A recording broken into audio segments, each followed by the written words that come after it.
Hello everyone, my name is Stefan and welcome to Bedtime Stories Part 4. So we have fallen from the sky, we have crushed in here, we have decided on our character, and now we're finally able to leave the house. Yes, you're happy as I am to leave the house and see what's going on out there. I need to talk to you. Oh Jesus, this looks like a mess. Okay, look at this. There are ruins under the water, probably from fallen ancient civilizations. There's probably something to pick up. Some tools or something. Some weird thingy is laughing around. There's a strange cube. Here's a long cable extends from the spout, but at the point where it dips below the water, it's been snapped in half. Interesting. The water is clear, almost unnaturally so, revealing ruins open upon ruins as far as you can see. He wanted to talk, This is so the reef of fallen worlds, kid. It's a dangerous place at the best of times. And with you lighting up the sky as you fell, well, we should get out of here as soon as possible.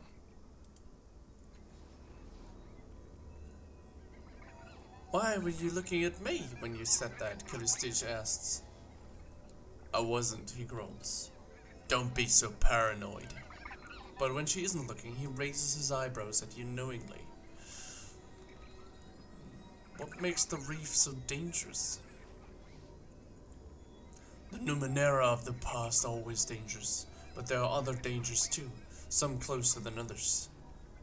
Can you tell me what's dangerous about the reef again? Numenera and scavengers, boy. It's hard to say which is more unpredictable. And here's the question that we ask ourselves because it's tides of Numenera. What are the Numenera?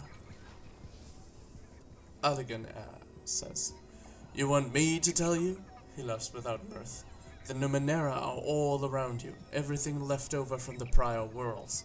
Sagas Cliffs thrives by trading artifacts from ancient civilizations. Hells, you can't scoop a handful of earth without finding grit from prior worlds mixed with it. The Numenera is anything from the prior worlds, but mostly we mean the stuff of value to us. A lot of the Numenera are just oddities, fancy trinkets with little real use. But sometimes you'll get a cipher that lets you do something incredible. Artifacts are worth even more. A cipher will only do something once, but artifacts can last a lot longer. Though they can burn out at the most inconvenient times, he frowns. That it's ever happened to me. Of course, we've got no idea what most of this junk was originally intended for. In most cases, it doesn't really matter. Like you might find what used to be a propulsion unit for a star chariot, but who the hell knows how to build the rest of it? Better to use it as a weapon or a power source. He frowns, frustrated about something. I bet we could remake the world if we knew a tenth of the secrets of the ancient, but most days it's a challenge just to survive. Okay, there you have it. That's the Numenera. Basically ancient technology that was once cool and did something. What do you think of Calistige? A parasite disguised in a skull art. Don't be surprised if she betrays you before the day is done. Actually, that would be slow for her. Can you tell me about your tattoos? They look almost alive. These? They're nothing. Call them a consolation if you must, he smiles grimly. Some call them by worse names, but that's because they have had occasion to run afoul of these little snakes. He looks away. This line of questioning is clearly at an end.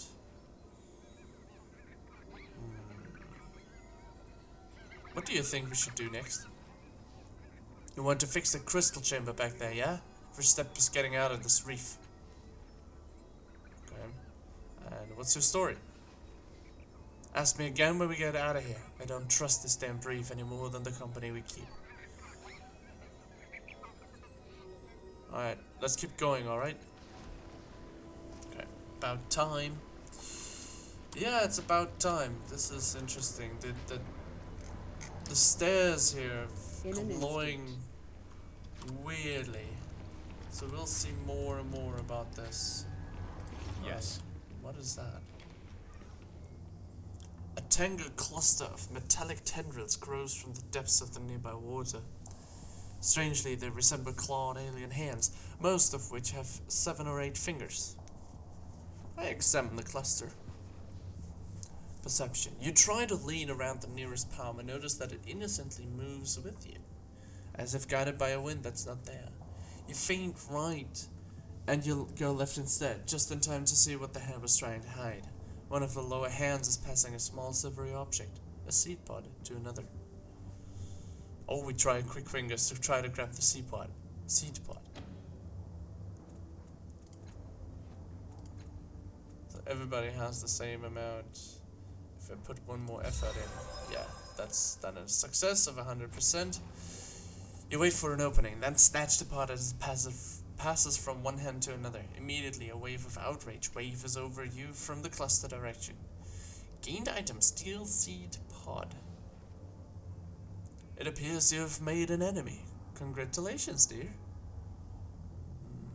Examine the cluster again. The hands move softly, but their movements are difficult to follow. Watching them for too long makes you feel nauseous. You don't notice anything interesting.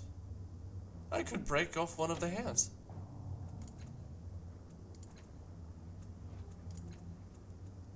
Let him do it. He failed. Oh. You grab hold of one of the wrists and pull with all your strength, but the stem is no longer than it looks. Hidden layers of thin, incredibly sharp spines, some sort of defense mechanism, emerge from the metallic surface and pierce your flesh, burrowing into the meat beneath. The pain quickly subsides, replacing by a numb but oddly pleasant sensation. You feel an icy liquid flowing, hardening over the bones and tendons of your arm. When you clench your fist, veins of steel shine through the bloody skin. You took 1 damage to the health pool. Last cast off permanently gained 1 health pool. Maximum health pool is now 25. What?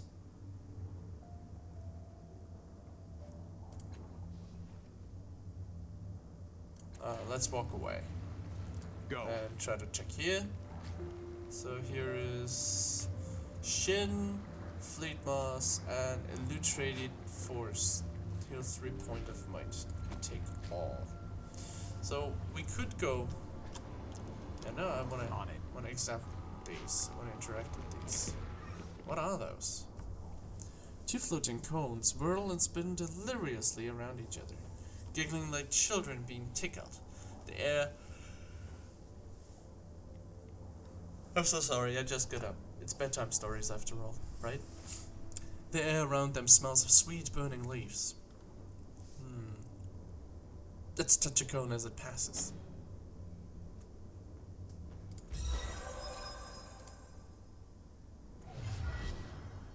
Success. You manage to graze one of them with the tip of your finger. Ron, a voice says, and your vision is stolen from you. A moon hangs over you, but it's not the one you recognize. It's black and in a pearl-white sky. Thick, flat asteroids orbit it like petals in the wind. You feel twisting tendrils at your ankle, and the hot wind on your face smells of scorched hair and grief. Your vision returns. The cones hang motionless for a second before resuming to the giggling dance. What are you? The cones continue whirling and laughing like enraptured dancers, giving no sign that they've heard you. Let's watch them for patterns. Oh, gain 2 XP. The longer you stare at these artifacts, the more you're convinced that they turn faster when their spiraling paths cross each other. Lore mystical, their edges seem to trace faint glowing lines that twine around each other, resembling a rope fastened to some invisible point behind this time and place.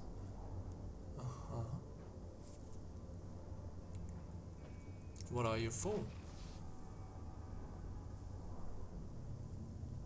The cones greet your question with a split second of hushed silence, following by delighted peals of helpless giggling. They aren't for anything. They're from one of the worlds before this one. Adigan rubs a hand along his double jaw.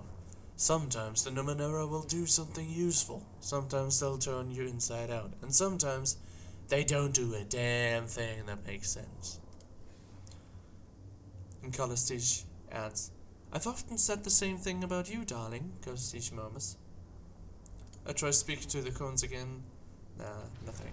Let's leave them alone. So we can go this way, or we can go up here. Which way? Without doubt. There is something to interact with as well.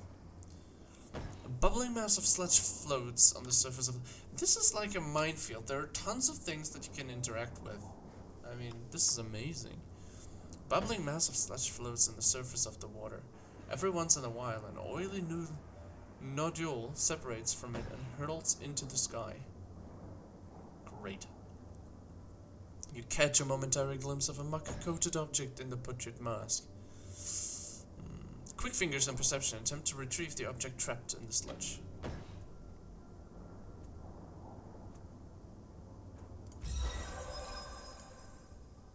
Oh, we succeed. The next time sunlight strikes the object's streaked surface, you're ready. You snatch it from the oily mass and clean it as best as you can. Gain the fresh vapors.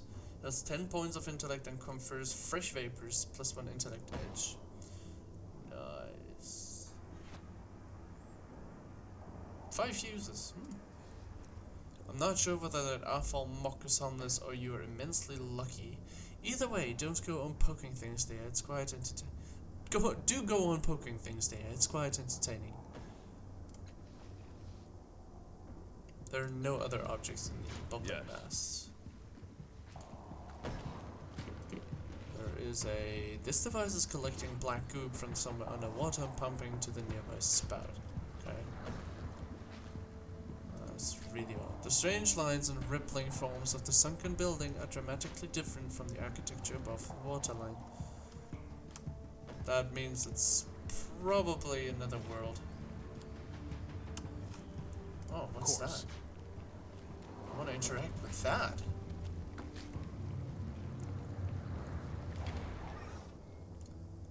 A matte black obelisk floats in mid-air above the water. It has sharp curved sides that converge to a glowing tip that brightens or dims with the passing of the bay's faint breezes. Let's lean out to touch the obelisk.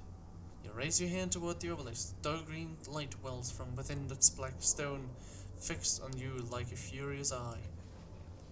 I knew someone who did what you're about to do, Elegant says casually. Aeon Priest. A beam came out on top of the thing and ripped his face off.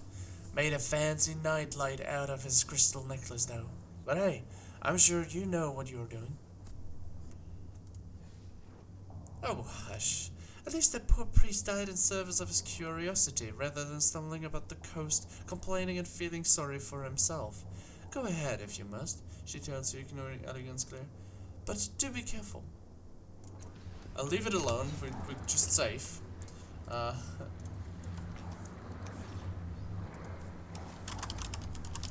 Stories, Bedtime Stories, Part 4. I'm going. Let's recharge to all with the obelisk. Once again, a dull, malevolent light booms from the obelisk as you extend your hand towards it. Let's touch it. You lay your palm on the surface of the obelisk. A brilliant emerald beam erupts from the apex of the structure and strikes you in the chest. What follows is not pleasant, but mercifully brief.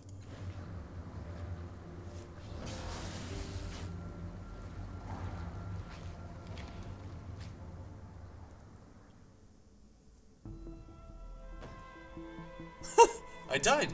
When the light fades, you are utterly gone, burned to an ash too fine to be seen amidst the dread of the ninth world.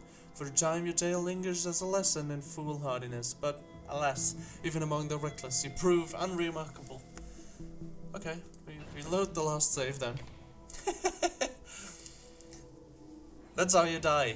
That's how you die, guys. I'm going. Well, if he reach out. Oh, that's hard. Okay, so this is something.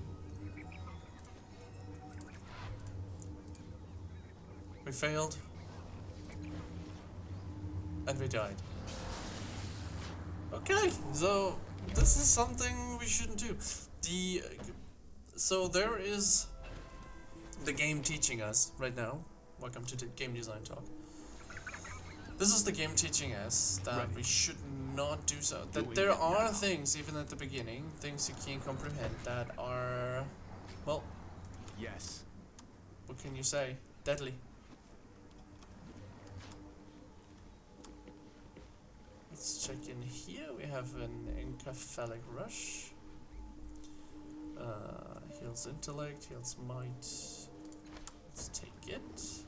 And we can interact with that, which is this metal door is thick, heavy, and unmarked by time. Double rows of circular bumps run horizontally and vertically across the surface. It is firmly sealed. Examine the door more carefully. The metal surface is infused with minuscule threads that are barely visible to the human eye. They only run in straight lines and right angles, and they seem to converge at the circular bumps. Upon closer inspection, you notice that each of the bumps is unique. Some have flat faces, others are actually many-sided polygons, and a few are marked by tiny apertures. Unfortunately, you don't see anything that resembles a knob, keyhole, or access device. Try touching both the flat planes of the door and the small bumps, but nothing happens. Let's knock on the door. You knock lightly at first, then harder. The door makes no sound at all, nor does it shudder or yield. And then Callisti says, "There's no one home, dear. Hasn't been for 1,000 of years." She peers at the door. One of my colleagues at the Order claimed that she got inside, but I don't believe her. Okay. Yes. Okay. Let's save. We don't know what's happening up there. Bedtime Stories Part 4. Overwrite this. Yes. There is a... Although this cube hovers in the air, you can feel the ground shudder with its vibrations.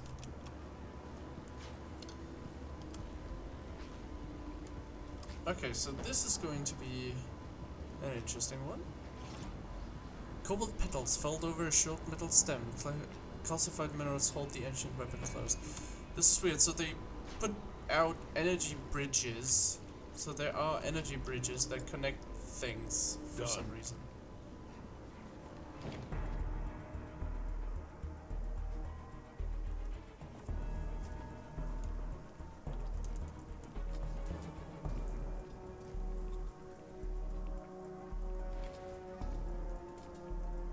As you step onto what looks like the back of an enormous construct, 4 strangers approach you. In the lead is a wiry man with a parallel scars running from cheek to collarbone on the left side of his face.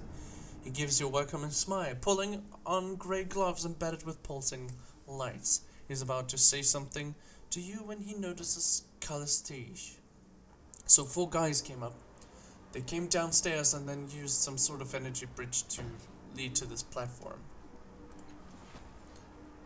Qoro says, "Carl, I thought you'd sworn off traveling the reef. Found anything tasty?" His eyes travel up and down both of you and then again. Callisti says, "Odds and ends, Qoro. Nothing that would interest you, I'm sure." Her words are calm, but she has gone quite still.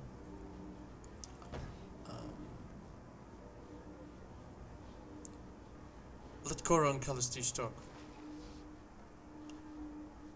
His hands curls into a fist at his size. "I was wondering specifically if you had seen a falling star that landed near here not too long ago," Qoro asks. Callisti answers, "I've seen nothing of the sort, dear Qoro." Her lips close thinly. "What about your friends?" He turns to you. "I know most of the draft that scavenges the reef these days. It's a rare pleasure to see a new face."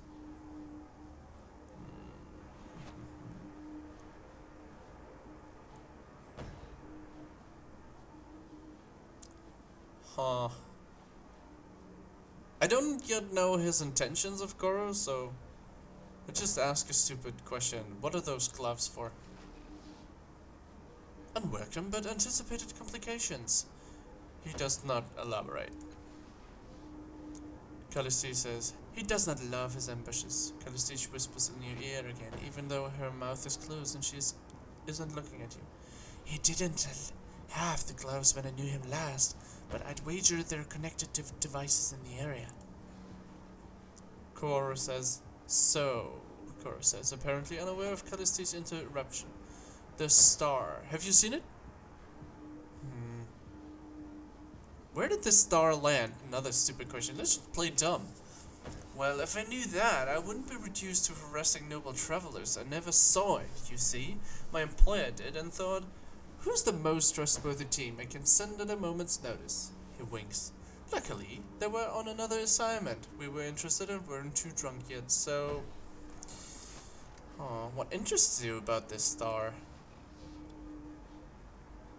How kind of you to ask, Qoro says, clapping his gloved hands together. So few people are interested in the tangled motivations of paid explorers. He spreads his arms, as if folding the sky, and continues.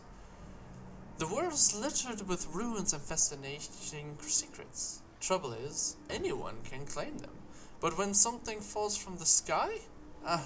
That's rarer, and a man can make his name of such a find. He pauses and then adds, we're also being paid quite handsomely, that helps. Enough chat, I think, he says, and there is no humor in his manner. Where is the falling star? Okay, deception doesn't work so great for me, so let's not try doing that. Let's go with the truth. From the sky. There was no star. Dominant tides have shifted. Qoro. I thought so. To reward your honesty, I shall be honest in turn. You have two choices here. Both of them are dreadful. Silvertide raised a tiny amount. He holds up a finger. First option, you surrender to us, and we convey you to my employer for, well, experimentation and dissection, frankly. It's not pretty, but there it is. He holds up a second finger. Second option, we kill you and the old man. Try not to kill Callistine, and bring your body to our employers anyway. He winks at Callistine. Apologies, sweetness. Aligarn. He whirls on Callistine, his face tight with fury. You told him we were here, didn't you? You couldn't resist selling me out one more time. Callistine says, are you really so paranoid? She sighs in expiration. Darling, he says to Qoro, take your thugs and go home. Otherwise we'll have to rip you to pieces, and the world is already so untidy. Qoro clenches his gloved fist, and soft whistle pierces the air. What do you say, fallen star? Well, I'm not going anywhere with you. What a shame, Qoro says, and glances at his companions. Now! Silvertide raised a tiny amount.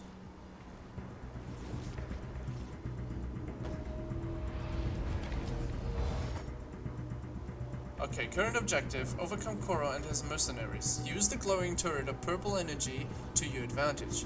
Talk to Qoro with different party members. Interesting. So in a crisis, characters take turns in their sequence shown at the top of the screen. So that's there. That sequence is determined by each character's initiative. You can improve this by training the initiative skill. Not all encounters must be solved with muscle alone. Try using the Numenera artifacts nearby or talking directly to Qoro.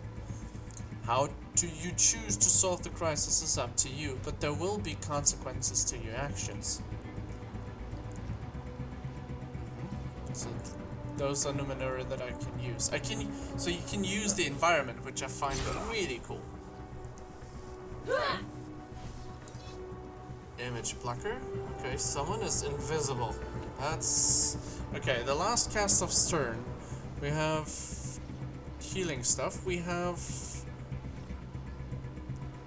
that. How can we? Oh, we can. We could talk to Qoro. Let's talk to him.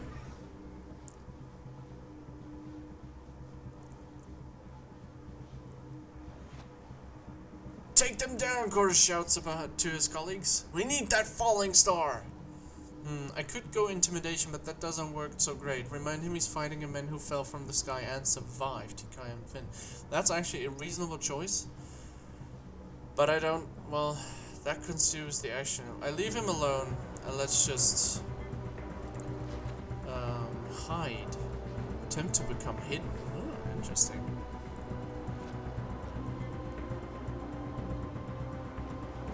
I could do that. Oh, really hard, but with effort it works. What about flex skill? Choose one exploration, lower on conversion skill. Nah. Hedge magic succeed on the next quick fingers and smashing task. And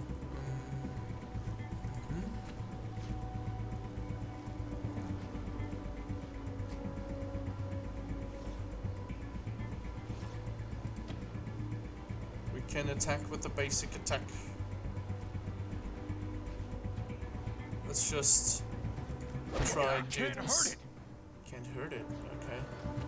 Alligan's body is covered in strange shifting tattoos. He can use the living tattoo's ability to pluck a strand of ink from himself, granting him the living tattoo's fettle. While the fettle is active, he gains increasing bonuses by chaining together similar actions, attacks, healing, applying other fettles. If he uses a different kind of action, he breaks the chain and loses a fettle. This ability does not use his move for his action, so he can activate it and then do something else.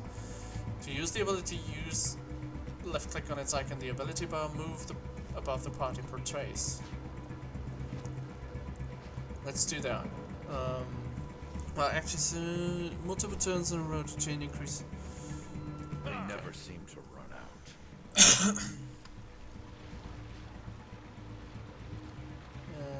All right. A long tube emerges from the plating of the dead construct and winds upwards. The duct terminates in a hollow cone. Every few seconds, a minute drop of green liquid drips out of the end and steams as it strikes the ground. A round dial rests at the base of the cone, ringed by a thin crust of corroded metal. It appears to be a valve that controls the flow of the noxious substance, but it looks like it hasn't been moved in centuries. Let's try to turn the valve.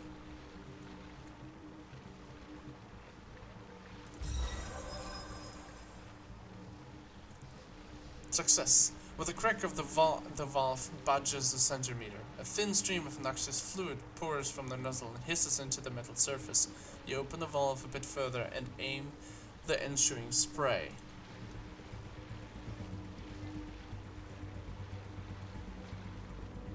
Oh dear.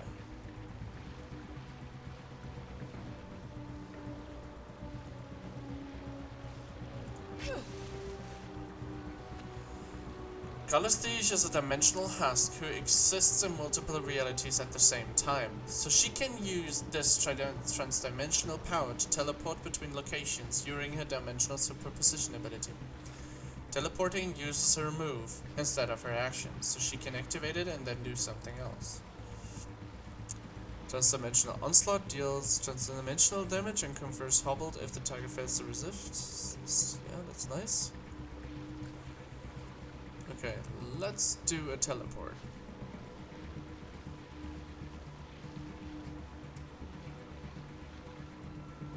Probability shakes at my coming. And let's do a transdimensional onslaught. On 80%, so on that guy.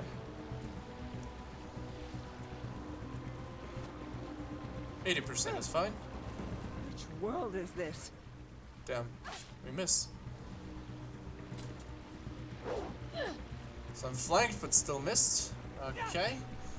Improbable. Immobilized. Sadly effective. Tar Spout's turn. Ooh.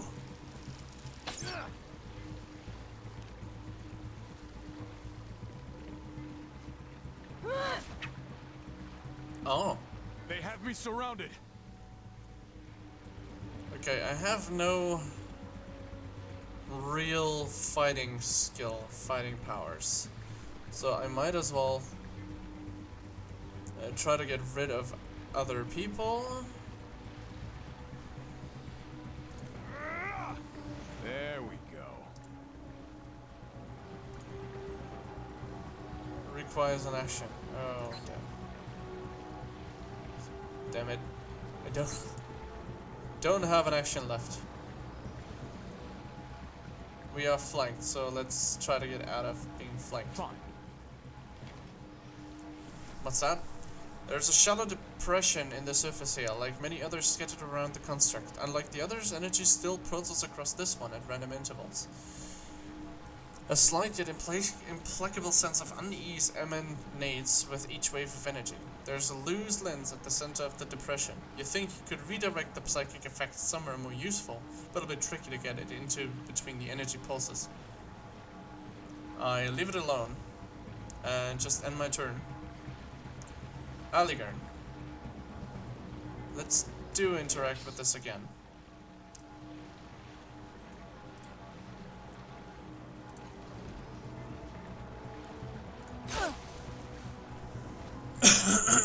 Yep. And do this. So it's immobilized, that's okay. We can base attack. It's a ranged attack and we do damage.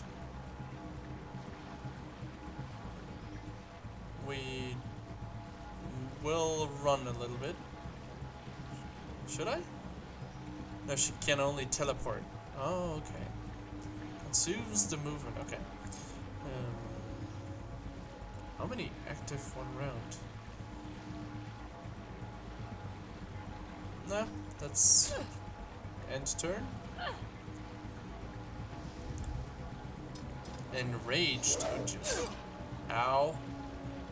That hurt! That hurt like hell.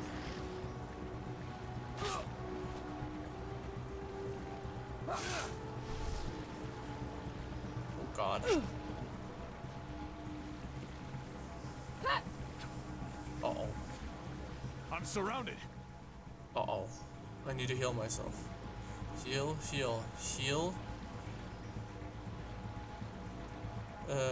Might. Oh, shit. Fine. Let's interact here. We have 100% success on this Numenera. With careful timing, it is easy to twist the lens into what is hopefully a more favorable position. The lens glows, warning of an impending energy pulse. The field of energy extends outward and warms into eyes, ears, and mouths of Qoro's team.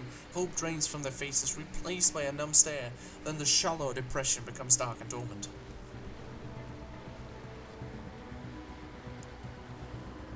Okay, let's run. How far can I go? This far. There's no attack of opportunity, is there?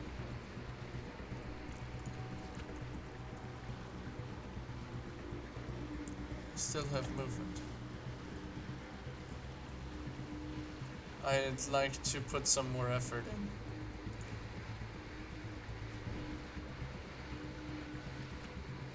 Yeah, I'm hidden. Let's use On this my thing way. again. Another life. Well, Qoro, how do you like that? Let's talk. Take them down, Qoro shouts to his colleagues. We need that falling star. Persuasion. Tell him he's going to get him and his friends killed. Oh shit, she's really bad at that. Let's leave him alone and attack. Wait, when he's alone he might shut up. The other one gets damage. Disgusting. Again, I should be immobilized. rid of this. Jesus. Ooh.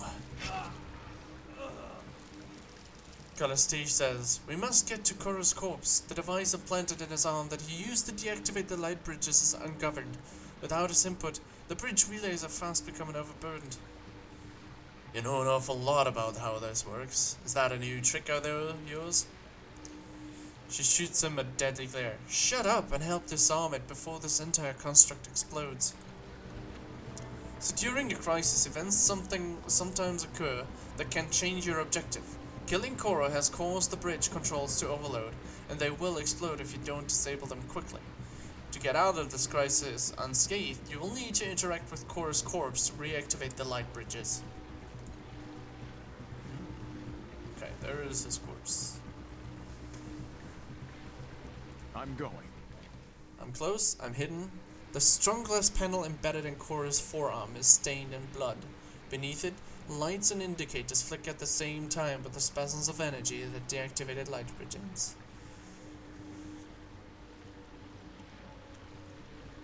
Lore machinery, lore mystical. Figure out how to deactivate the device. 95%, yeah.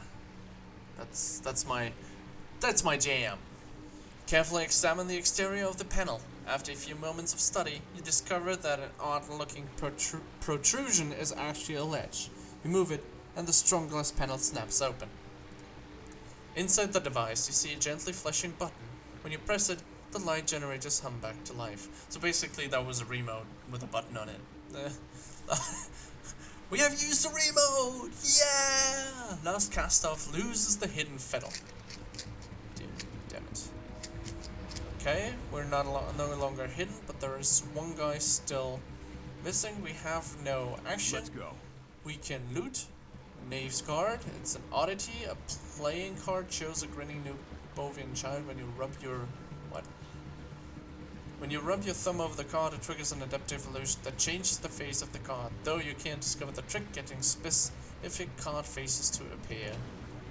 And a splay fresh, and a crossbow. Good balance. Take all. Can I loot this one too? Yeah, Bounder. Teleport to a position within range. Consumes movement. It's this one-use cipher. The image blocker immediately gain hidden with no chance of being spotted. 3-foot moss. And a dagger, which I would like to use. Yeah. These ciphers are killing me. You're carrying too many ciphers and have received a cipher sickness fatal. Strange forces emanating from ciphers cause unpredictable but always harmful effects when they interact. To reduce or eliminate cipher sickness, use some of your ciphers, sell them to a merchant, or give them to another party member. I'd love to. Those are cipher. Tons of ciphers. I still have movement.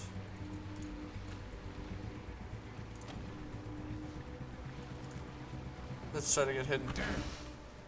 Didn't work. I was spotted. Alligern's... It's Alligern's turn. Can I go into the character sheets? Yeah, I can. Can I move ciphers?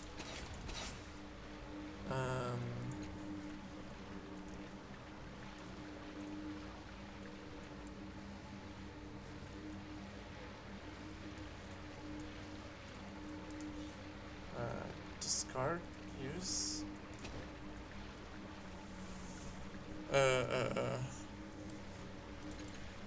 I can't move them out, can I? That's a lot of ciphers I can use. Jesus. Wow. Dominant Tide silver at the moment. Interesting luck. Can I equip a no, never mind. Let's just get this over with.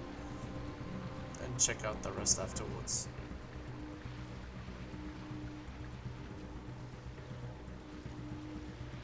Let's do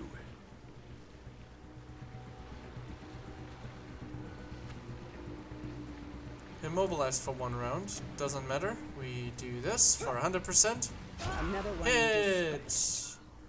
We gained 100 experience points. Great. That was a fiasco. I hope you've learned something, kid. You can't trust her in any reality. Excuse me? Are you suggesting I had something to do with Qoro's plans? Are you suggesting you didn't? An old friend of yours just happens to be waiting for us, and armed and outnumbering us, as we return from the greatest fight the reef has seen in years. It's too convenient for me, too convenient by far. I'm the greatest find. They attacked me too, in case you missed that. Well, they didn't kill you. Maybe you intended for them to weaken us so you could stab us in your sleep tonight. He throws up a hand, forestalling Caliste's retort. Look, I don't care. Fact is, I can't trust you anymore, and I wonder why I ever did. This is the last we travel together. I've got enough to worry about without having to watch my back 28 hours a day. Turns to you. You coming, kid, or what?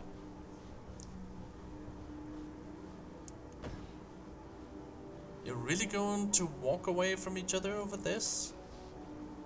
Oh, this is just the last needle to crush the Anine. You haven't seen 1/10 of her depths, not 1/20th. She's backstabbing bitch, and this mess here only proves it. And Calistes retorts, always a paragon of class, Aligarn. If I did have any interest in betraying you, you'd really think I would need Qoro's help? Yet, this is the thanks I get for coddling your plan. Pain, rattle, judgmental weakness for so long. I've had enough, she turns to you. Child, I'm happy to guide you, but I will not walk another step with this paranoid buffoon. Finally, something we agree on, he growls. Kid, she'll chop off your head and spit down your throat. I'll get you where you need to go and let you sleep at night to boot. It's up to you. Why can't I travel with both of you? Can't you just work it out? She bursts out laughing. My dear boy, we've been working it out. Elegance, petulance, his obstinacy, and the face of fact drive me away every day. He might be strong, but he's also thick. I dare you try traveling with him and see how long you endure. Not as long as I have, I'll wager. Elegant's face darkens under her accusation, but he manages a pained smile. As if you're doing me a favor by staying with me? Do you think I don't see your true self in all those echoes around you? That's you, Calistes. Every facet of it. Your vivisectionist's heart hasn't changed. Just the way you present it. I thought I could help it.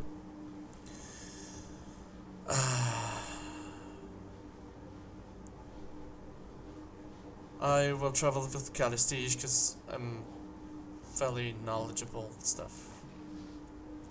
Right. Well, if you want me and she doesn't sell you for parts, you can find me in the underbelly. But not with her, mind you. What's the underbelly? I'll let you know what you've missed, Aligan. I'm sure you won't be missed, that is. She links her arm possessively into yours. Let's go, child. Alright. Goodbye, Aligan. Now that you've dealt with Qoro and his goons, you can continue on the city of Saga's cliffs.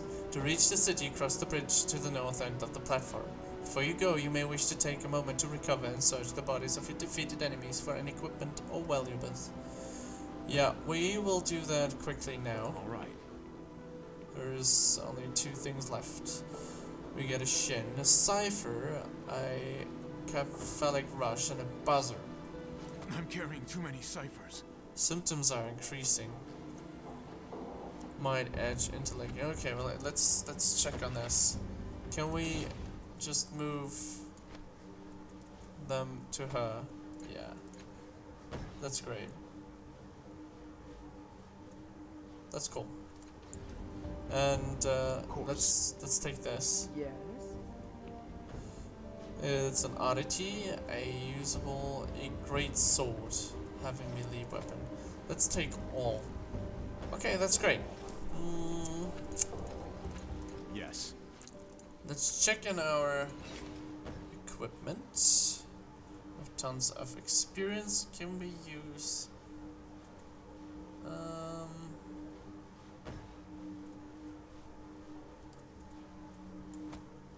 we take this as a weapon. And do we have anything more? Usable flash, an oddity, nothing to wear. No. Another oddity. Yeah. This one is interesting. This is a finely made armband, or perhaps a bracelet for something larger than most humans. It is made of ordinary gold and metal and encrusted with worthless gems. If you focus your gaze on it for a few seconds, it disappears from sight and can no longer be felt against the skin. It appears at its last location, once no one is looking there.